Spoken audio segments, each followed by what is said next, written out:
Today's video is going to be about how I underwrite my deals from start to finish. And I will show you the model that I use, and we will run the numbers, we will vet the deal, and we will see if it makes sense or not.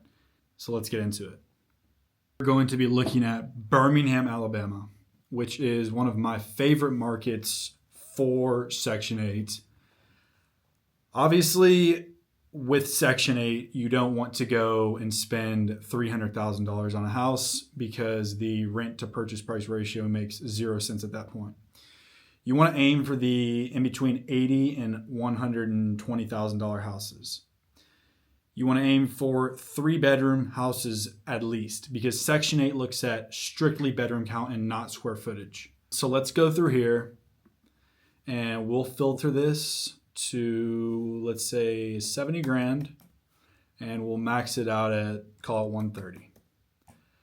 Again, we're looking for something that is turnkey, ready to move in, or we're looking for something that we could put anywhere from $3,000 to $5,000 into and make it Section 8 ready. So this one looks pretty nice. It was built in 1930. Another thing is that obviously you want a newer home, right? More durability, less problems. You want the house to be newer. I like to target 1950 and newer.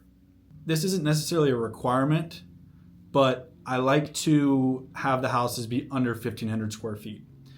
The reason I say that is because the more square footage, the more problems that can possibly occur, right? So you want to minimize any problems that can occur, but you also want to give the tenant enough space to have a family and raise their kids and do whatever they need to do in their house. So anywhere around 12 to 1,500 square feet is typically the sweet spot for me. So let's continue to look on here. Let's see, this is 75 listed 6 days ago. Let's see how it looks. Built in 1950. 3-bedroom, 2-bath.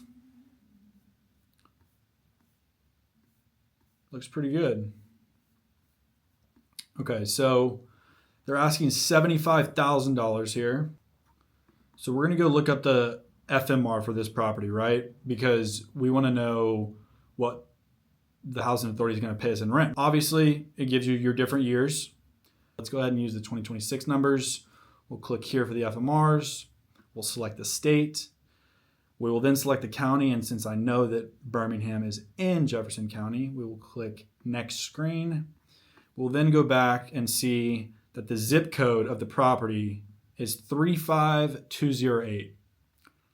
So let's go find that on the HUD website. 35208. A 3-bedroom is going to pay you $1,340.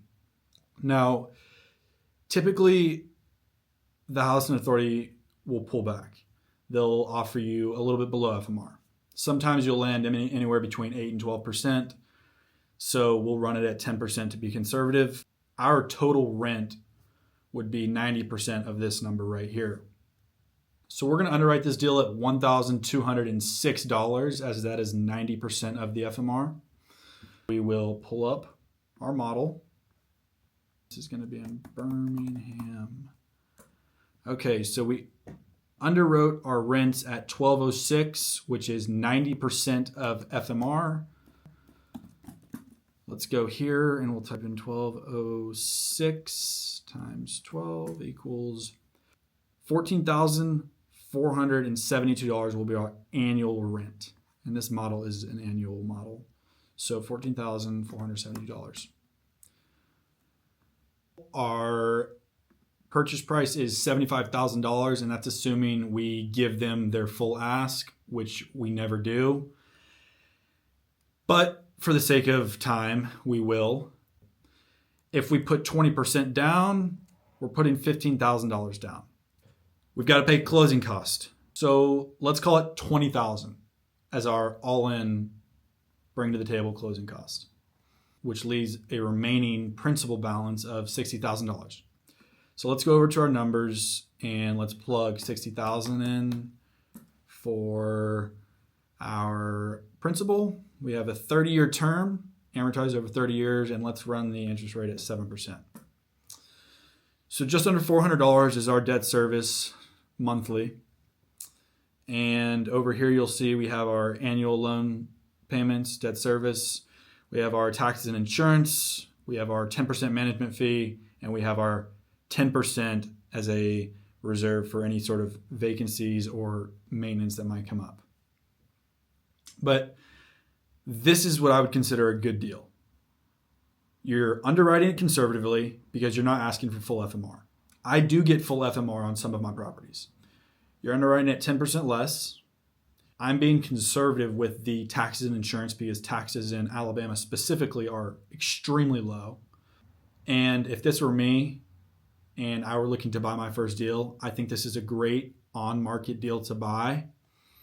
So again, this is a very, very vague version of me underwriting deals. There's a lot more that goes into it. So again, thank you for watching. If you have any questions at all, you can always drop them down below. I will answer any questions. And again, like I said in the last video, I will be making these quite often. So please subscribe, like the video, and continue to watch if you're enjoying my journey. And I will continue to drop knowledge here for free